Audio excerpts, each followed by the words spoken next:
Chamber of કોમર્સના પ્રતિનિધિ મંડળે mission 84 અંતર્ગત સુરતથી એક્સપોર્ટને વધારવા હેતુ વડોદરા ખાતે ઝિમ્બાબ્વેના ડેપ્યુટી મિનિસ્ટર રાજ મોદી સાથે મીટિંગ કરી હતી.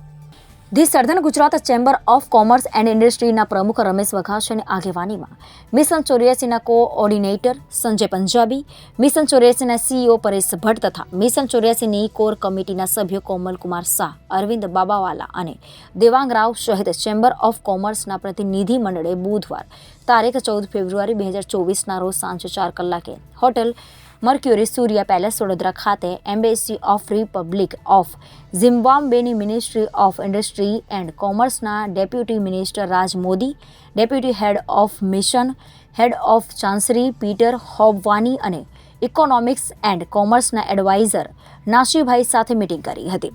The southern Gujarat chamber of પ્રમુખ રમેશ વઘાસિયાએ ચેમ્બર ઓફ કોમર્સ દ્વારા હાથ ધરાયેલા વિઝન કન્હાઈ ગ્લોબલ કનેક્ટ મિશન 84 અંગે ઝિમ્બાબ્વેના ડેપ્યુટી મિનિસ્ટર તેમજ અન્ય ઉચ્ચ અધિકારીઓને વિસ્તૃત માહિતી આપી હતી. તેમણે જણાવ્યું હતું કે ચેમ્બર ઓફ કોમર્સે ભારતથી એક્સપોર્ટને વધારવા માટે મિશન 84 અંતર્ગત ઓનલાઈન ઇન્ટરનેશનલ પ્લેટફોર્મ બનાવ્યું છે, જેની સાથે ભારતના 84,000 ઉદ્યોગકારો, વેપારીઓ અને એક્સપોર્ટર્સને તથા વિશ્વના જુદા જુદા દેશોમાં બિઝનેસ કરતા 84,000 બિઝનેસમેનોને ઓન બોર્ડ કરવામાં આવી રહ્યા છે.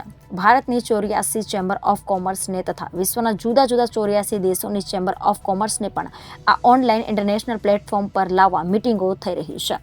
આ ઉપરાંત ભારતમાં કાર્યરત 84 દેશોના કોન્સ્યુલ જનરલ, હાઈ કમિશનર અને એમ્બેસડર તેમજ વિશ્વના 84 દેશોમાં ભારતનું પ્રતિનિધિત્વ કરતા વિવિધ એમ્બેસડરને પણ આ પોર્ટલ પર ઓન બોર્ડ કરવા મિટિંગો યોજાઈ રહી છે.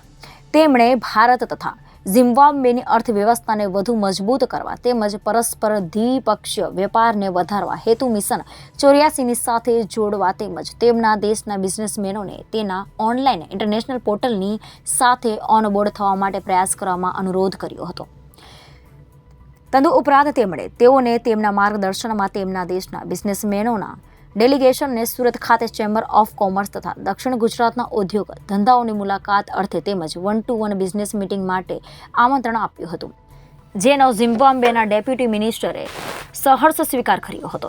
ઝિમ્બાબ્વેના ડેપ્યુટી મિનિસ્ટર રાજ મોદીએ ચેમ્બર પ્રમુખ સહિત ચેમ્બર ઓફ કોમર્સના પ્રતિનિધિ મંડળને જણાવ્યું હતું કે તેમનો સુરતની સાથે જૂનો નાતો છે. તેઓ સુરતની વીર નર્મદ દક્ષિણ ગુજરાત યુનિવર્સિટીના વિદ્યાર્થી રહી ચૂક્યા છે.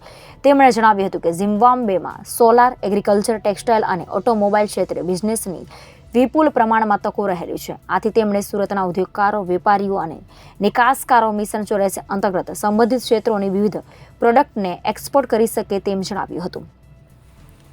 રિપોર્ટર એરવદ ફરોકભાઈ કેરસી, રૂવાલા, દસ્તુર કુમાર, બાવાજી, જનાદેશ ન્યૂઝ, સુરત.